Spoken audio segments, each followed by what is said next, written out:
Silakan duduk. Saya mengundang lektor juga untuk bisa menyiapkan diri di depan.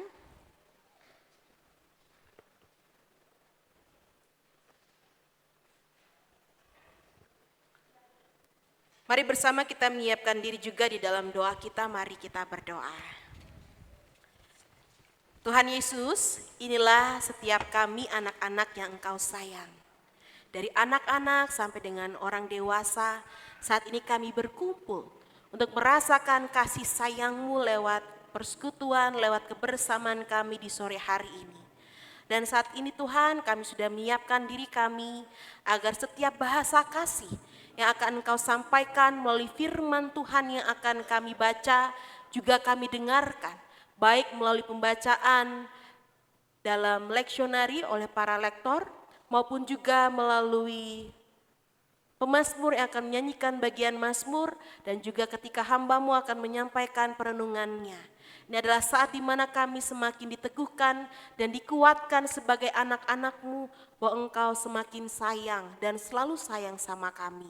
Karena itu Tuhan, bantu setiap kami agar firman Tuhan di sore hari ini boleh sungguh menyatu dengan kehidupan kami.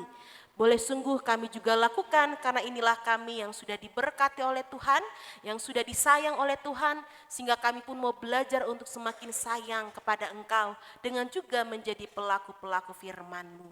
Inilah kami Tuhan yang siap membaca, merenungkan, dan juga belajar untuk melakukannya.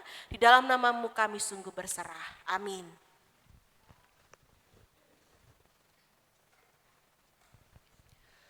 Bacaan pertama pada kebaktian kita sore hari ini diambil dari kitab Yeremia pasal 31 ayatnya yang ke-7 sampai 14. Yeremia pasal 31 ayat 7 sampai 14 berbunyi demikian.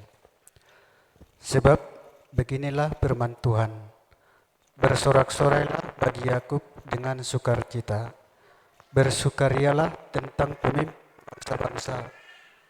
Kabarkanlah, pujilah, dan katakanlah, Tuhan, selamatkanlah umat-Mu, sisa orang Israel.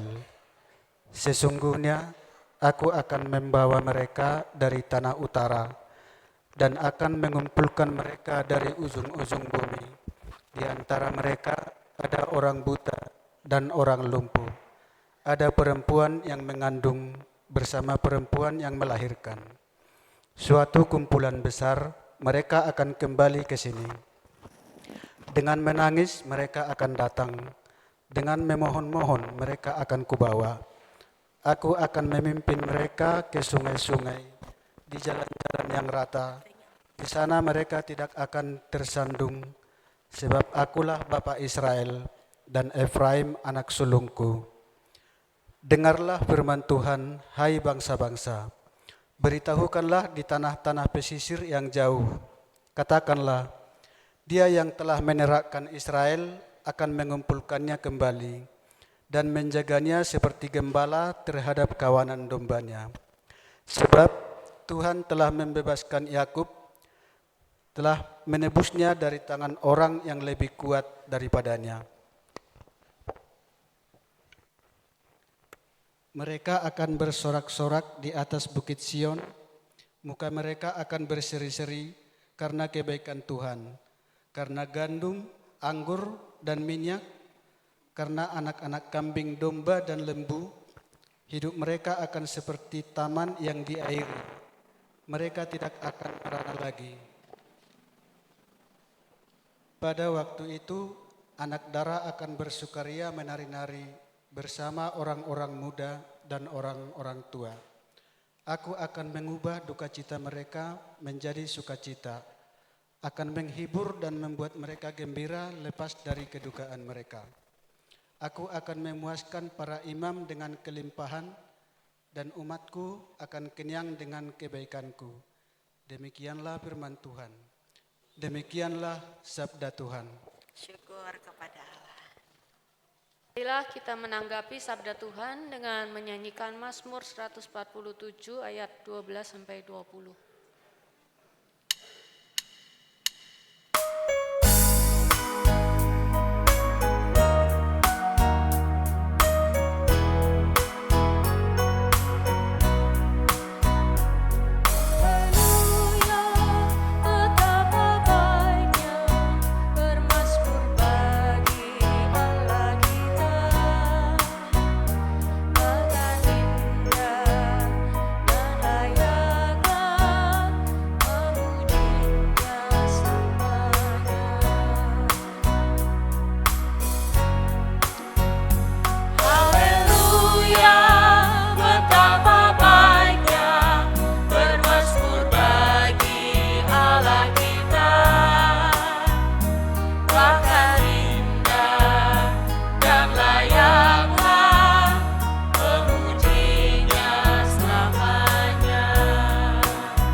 Bacaan kedua diambil dari Efesus 1 ayat 3 sampai dengan 14. Efesus 1 ayat 3 sampai dengan 14.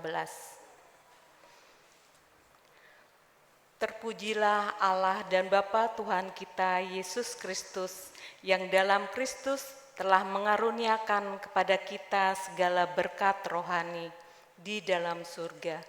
Sebab di dalam Dia telah memilih kita sebelum dunia dijadikan, supaya kita kudus dan tak bercacat di hadapan-Nya.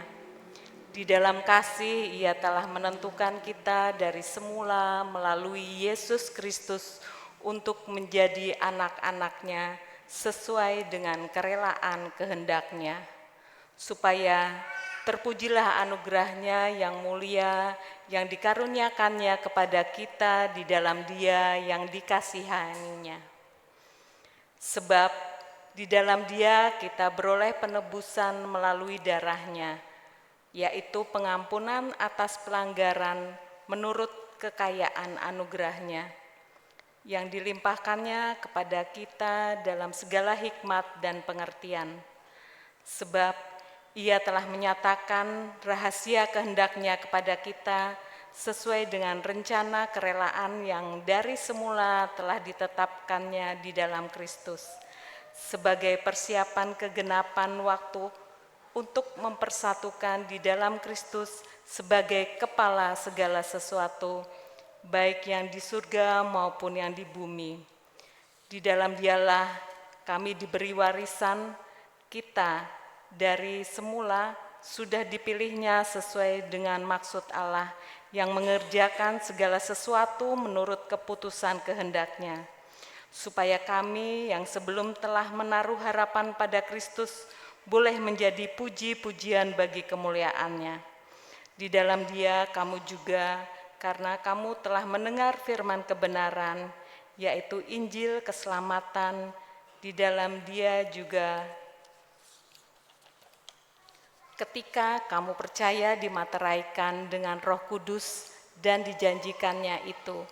Roh Kudus itulah jaminan warisan kita sampai kita memperoleh penebusan yang menjadikan kita milik Allah untuk memuji kemuliaan-Nya. Demikian sabda Tuhan. Syukur kepada. Bacaan Injil diambil dari Injil Yohanes. Yohanes pasal 1, kita akan menyimak dari ayat 1 sampai dengan 18. Yohanes 1 ayat 1 sampai dengan 18, yang demikian bunyinya. Pada mulanya sudah ada firman. Firman itu bersama dengan Allah, dan firman itu adalah Allah. Ia pada mulanya bersama dengan Allah. Segala sesuatu dijadikan melalui Dia, dan tanpa Dia tidak ada sesuatu pun yang telah jadi dari segala yang telah dijadikan. Dalam Dia ada hidup, dan hidup itu adalah terang manusia. Terang itu bercahaya di dalam kegelapan, dan kegelapan itu tidak menguasainya. Datanglah seorang yang diutus Allah, namanya Yohanes. Ia datang sebagai saksi untuk bersaksi tentang terang itu, supaya melalui Dia semua orang menjadi percaya. Ia bukan terang itu, tetapi ia harus bersaksi tentang terang itu. Terang yang sesungguhnya yang menerangi setiap orang sedang datang ke dalam dunia. Ia telah ada di dalam dunia dan dunia dijadikan melalui Dia, tetapi dunia tidak mengenalnya. Ia datang kepada miliknya, tetapi orang-orang miliknya itu tidak menerimanya. Namun semua orang yang menerimanya diberinya hak supaya menjadi anak-anak Allah, yaitu mereka yang percaya dalam namanya. Mereka yang dilahirkan bukan dari darah atau dari hasrat manusia, bukan pula oleh hasrat seorang laki-laki, melainkan dari Allah. Firman itu telah menjadi manusia dan tinggal di antara kita, dan kita telah melihat kemuliaan-Nya, yaitu kemuliaan sebagai anak tunggal Bapa, penuh anugerah dan kebenaran. Yohanes bersaksi tentang dia dan berseru, "Inilah dia yang kumaksudkan ketika aku berkata, dia yang datang sesudah aku telah mendahului aku, sebab dia telah ada sebelum aku." Sebab dari kepenuhannya kita semua telah menerima anugerah demi anugerah. Sebab hukum Taurat diberikan melalui Musa, tetapi anugerah dan kebenaran datang melalui Yesus Kristus. Tidak seorang pun pernah melihat Allah, namun anak tunggal Allah yang ada di pangkuan Bapa, dialah yang menyatakannya. Demikianlah seluruh pembacaan firman Tuhan. Yang berbahagia adalah kita yang mendengarkan firman Tuhan dan yang memeliharanya. Haleluya. Haleluya. Haleluya.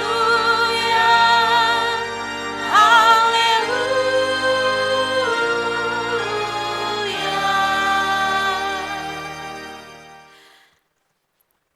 Selamat sore Bapak Ibu Saudara yang dikasihi oleh Tuhan.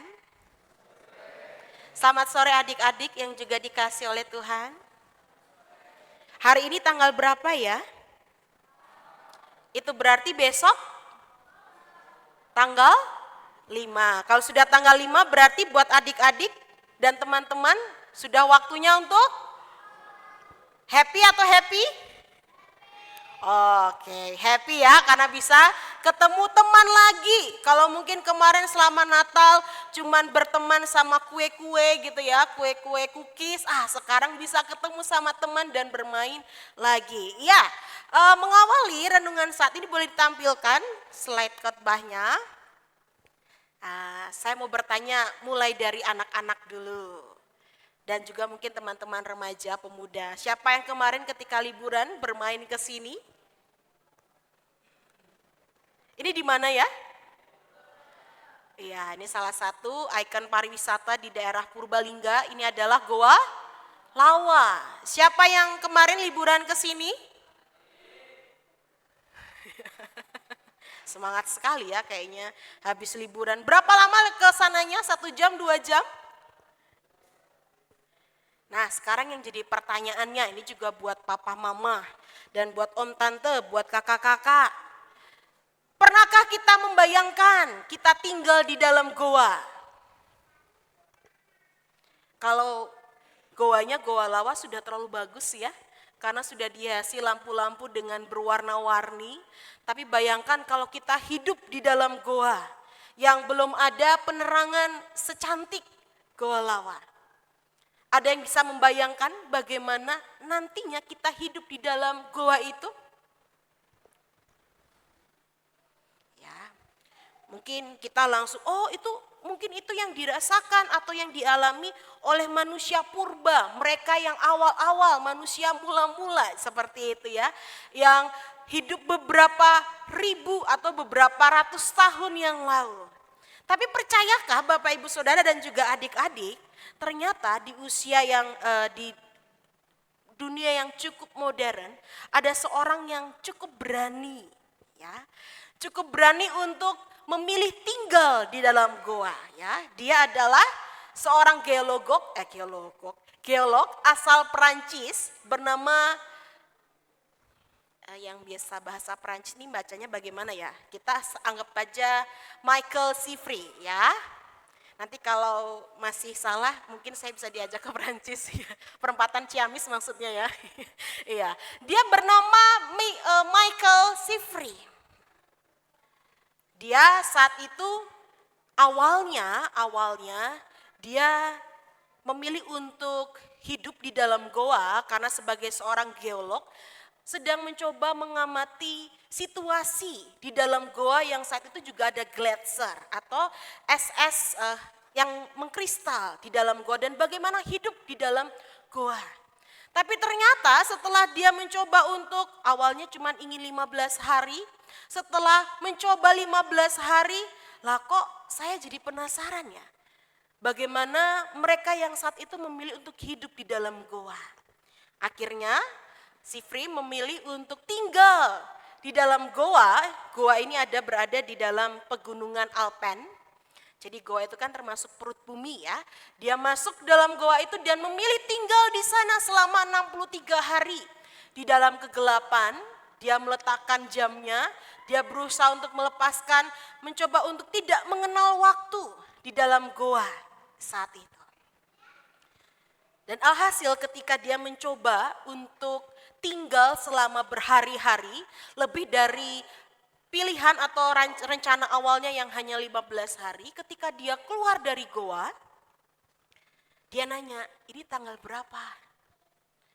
Terus temannya bertanya kembali lah, menurutmu ini tanggal berapa? Ya menurut saya ini adalah tanggal 20 Agustus. Kemudian temannya menunjukkan kalender. Nih, sekarang kita sudah ada di tanggal 15 September. Jadi ternyata kehidupan di dalam goa membuat Sifri sudah tidak lagi mengenal waktu.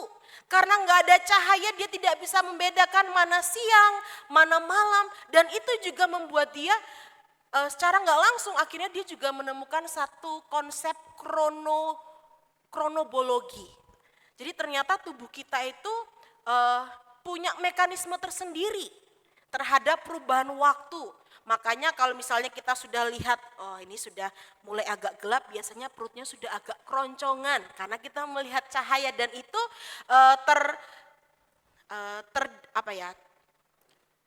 terpantik ketika dia melihat cahaya. Tapi karena saat itu dia sudah memilih berhari-hari hampir atau lebih dari 2 bulan, ternyata dia sampai tidak mengenal waktu.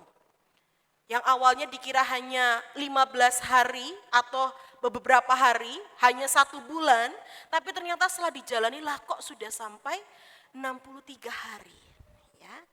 Bapak Ibu dan juga teman-teman, juga adik-adik, dari sini kenapa saya mengambil bagian ini, karena saya ingin mengajak kita untuk menyadari ternyata kita itu tetap perlu cahaya.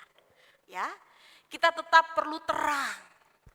Dari kisah Michael Sifri kita mengetahui bahwa ternyata dengan adanya cahaya, dengan adanya terang, akhirnya kita sebagai manusia tahu waktu. Oh ini sudah pagi, oh ini sebentar lagi akan siang, oh sebentar lagi akan malam. Dengan begitu ketika kita semakin tahu bahwa kita ini sudah ada di dalam waktu tertentu, maka kita akan berusaha untuk menentukan kita mau seperti apa, mau ngapain aja. Ini sebentar lagi sudah mau gelap, habis ini enaknya ngapain ya, habis ke gereja. Kalau gelap-gelap, apalagi misalnya habis hujan, kayaknya enak kalau makan lalapan, misalnya seperti itu. Akhirnya kita akan berusaha untuk menentukan arah waktu, karena kita tahu ini sudah waktunya malam, waktunya makan malam, dan melakukan banyak kegiatan lainnya. Dan dari situ akhirnya muncullah keseimbangan hidup. Jadi secara nggak langsung cahaya itu membuat kita jadi bisa menjaga keseimbangan hidup. Salah satu manfaat yang kita tahu dari cahaya lewat kisah hidup Michael Sifri, yang secara tidak sengaja akhirnya memilih untuk tinggal dalam goa sampai dengan 63 hari. Manusia perlu cahaya, manusia perlu terang. Bukan hanya dalam arti terang yang membantu kita untuk melihat keadaan sekitar, tapi juga bagaimana memerlukan terang dalam kehidupan kita. Ya. Kalau Injil-Injil lain yang sudah kita perhatikan selama masa raya Natal kemarin, baik dari Lukas, dari Matius, dikisahkan bagaimana Yesus itu lahir dengan kronologi saat itu Maria diberikan kabar bahwa dia akan mengandung, Yusuf jadi ragu, tapi akhirnya juga tetap memilih. Mereka melakukan perjalanan dari Bethlehem ke Nazaret, ke Mesir dan sebagainya. Kalau di Injil lain memilih untuk menceritakan kisah kelahiran Yesus ke tengah dunia dengan jalinan peristiwa, tapi hari ini kita melihat dalam bacaan Injil Yohanes sedang dikisahkan Yesus yang lahir sebagai terang.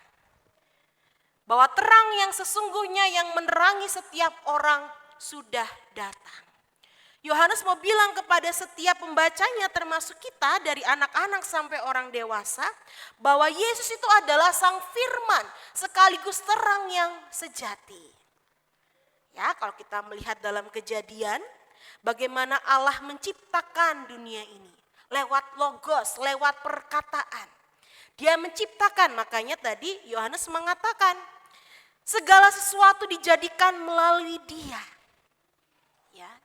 Dunia ini diciptakan melalui Sang Terang, melalui Sang Firman. Dan akhirnya dunia ini menjadi ada. Tapi firman itu bukan sekedar kata. Kata-kata yang membuat dunia ini menjadi ada, tapi juga kata-kata bahkan pribadi, ada pribadi yang membuat kita menjadi hidup. Ya. Karena di bagian tadi juga ada bagian yang mengatakan di dalam Dia ada hidup dan hidup itu adalah terang manusia. Hari ini Pak Yohanes mengajak adik-adik sampai dengan opa-oma mengingatkan kembali siapa Yesus yang hadir dalam kehidupan kita. Dia hadir menjadi terang di tengah kehidupan yang perlu cahaya, di tengah kehidupan yang perlu terang. Ya. Tapi coba kita lihat, ternyata di bagian yang lain, penulis Yohanes, Bapak Yohanes ini ternyata juga menuliskan ya bahwa ternyata, saya maju dulu ya, tidak semua orang mau menerima Yesus yang hadir sebagai terang. Ketika Yesus mundur, ketika Yesus hadir sebagai terang, maka Dia menuntun kita pada jalan yang benar. Ayo, besok sudah mau sekolah lagi. PR-nya sudah dikerjakan belum? Baju seragamnya sudah disiapin belum? Ya. Dan itu Yesus hadir sebagai terang, hadir melalui papa mama, mengingatkan supaya besok kalian gak gerusa-gerusu, disiapkan dari sekarang. Ya, jangan pakai sistem SKS, sistem kebut semalam. Lalu nanti kalau lupa, mama ini gimana sih kok gak ingetin aku? Padahal mama sudah mengingatkan, papa sudah mengingatkan. Papa dan mama mencoba hadir sebagai terang karena Yesus ada di dalam diri mereka. Yesus mau menuntun adik-adik, teman-teman, ayo jangan main gadget terus. Kemarin liburan kan sudah cukup waktu bermainnya. Sekarang belajar lagi, disiapkan lagi, di-review lagi pelajarannya biar besok ketika sampai sekolah, kemarin ngomongin apa ya? Ya. Jadi Yesus itu sedang menuntun kita pada jalan yang benar. Termasuk pada kakak-kakak pemuda, ketika sudah mulai memilih bekerja, mau bekerja apa.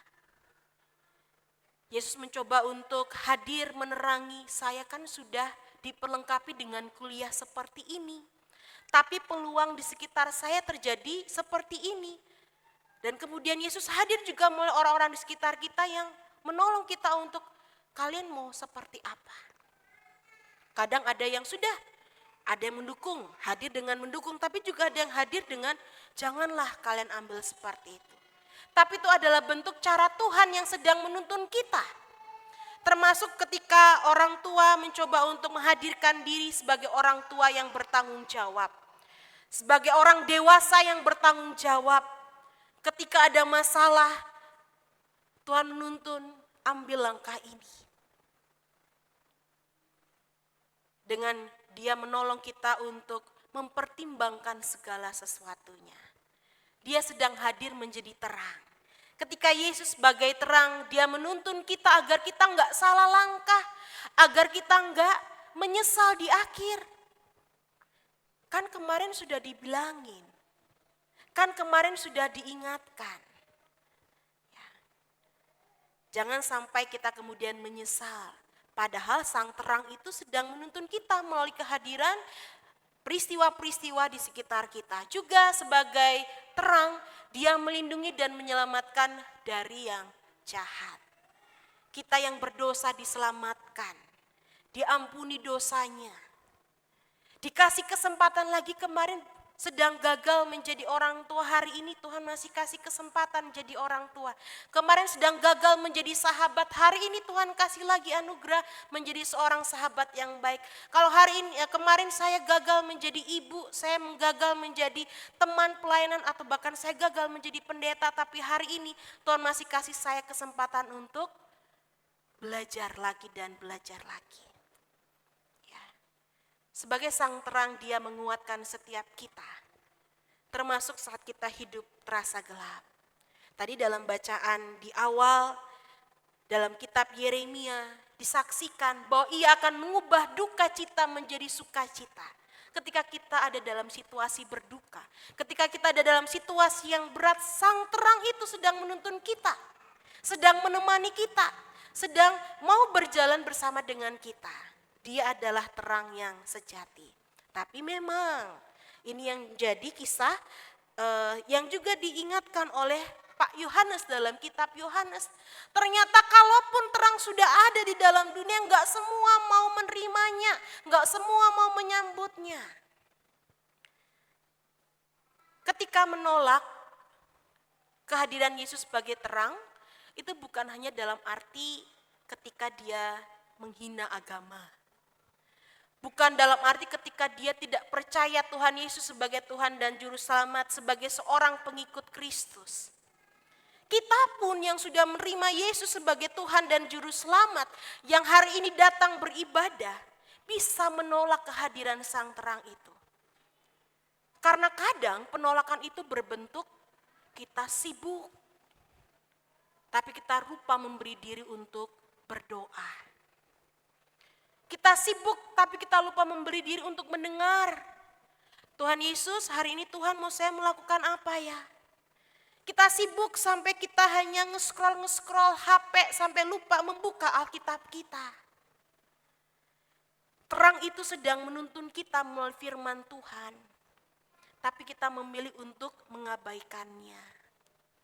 Itu juga bagian dari dunia yang sedang menolak. Termasuk ketika datang ke gereja, ketika mendengarkan firman Tuhan, baik dari reels-reels yang ada di TikTok, di Instagram, postingan-postingan ada, maupun lewat ketika datang beribadah di gereja, mendengarkan hari ini Tuhan bilang, ayo datang berserah sama Tuhan. Ayo datang, ampuni orang-orang yang sudah melukaimu, kasihi mereka yang bahkan sudah menolakmu. Terang itu sedang menolong kita untuk merasakan damai dengan melepaskan pengampunan, dengan melepaskan kasih. Tapi kadang kita menolak kehadiran terang itu dengan kita memilih enggak taat. Ketika sudah mendengar firman Tuhan, kita lebih memilih untuk ya sudah. Ini kan sudah berapa menit dengarnya, capek saya. Nanti ada lagi, masih ada lain waktu. Ternyata dunia tidak semua mau menerima kehadiran sang terang. Sudah diingatkan bagaimana kita harus hadir, bisa berbagi, bisa melayani, bisa hidup dalam kejujuran, bisa hidup dalam kebenaran, bisa hidup dalam keadilan. Berapa banyak yang menjadi tersangka justru mereka yang justru dikatakan alim. Dikatakan dekat menurut kacamata manusia. Hari ini Tuhan mau kita kembali menerimanya. Yesus ingin kita menerima sang terang itu. Dengan kita belajar percaya kepadanya, dengan kita belajar mengizinkan Dia yang memimpin hidup, bukan kita yang memimpin hidup kita. Dan bagaimana kita mau belajar untuk semakin taat. Dari anak-anak bisa melakukannya. Ketika bangun pagi, apa yang dipegang dulu? Apakah iman kita kepada Tuhan dengan kita berdoa atau dengan memegang HP? Ya, ini kembali diingatkan.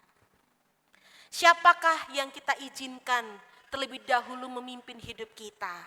Apakah kemauannya kita atau kemauannya Tuhan? Tuhan pengen kita menerima terang itu.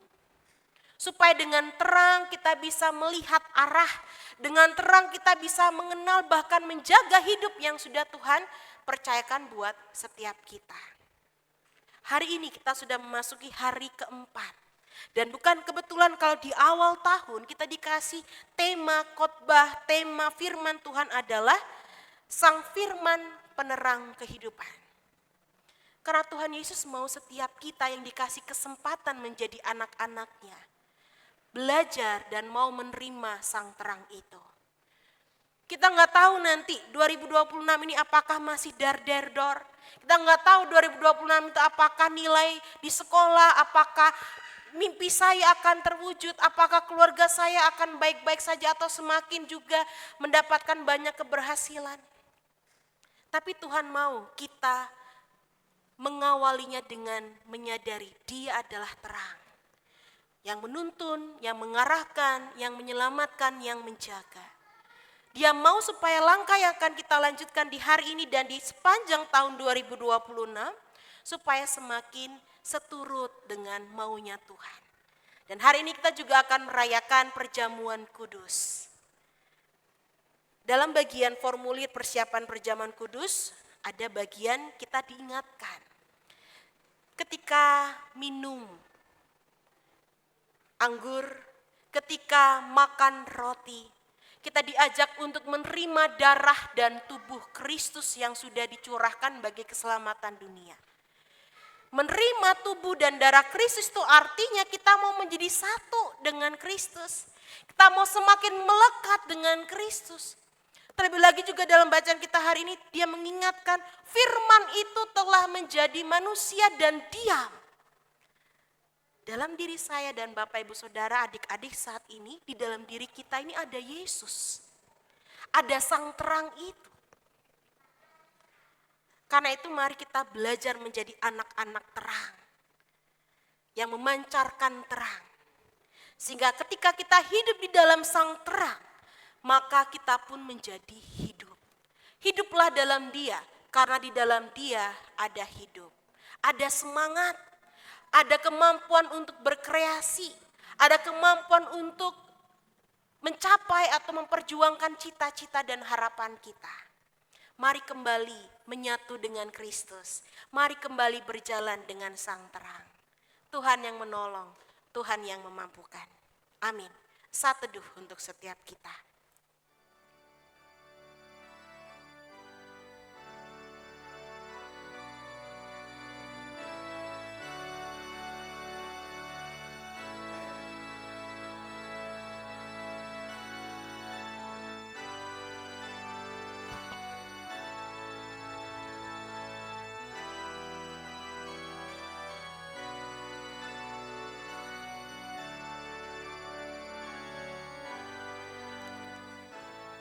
Jemaat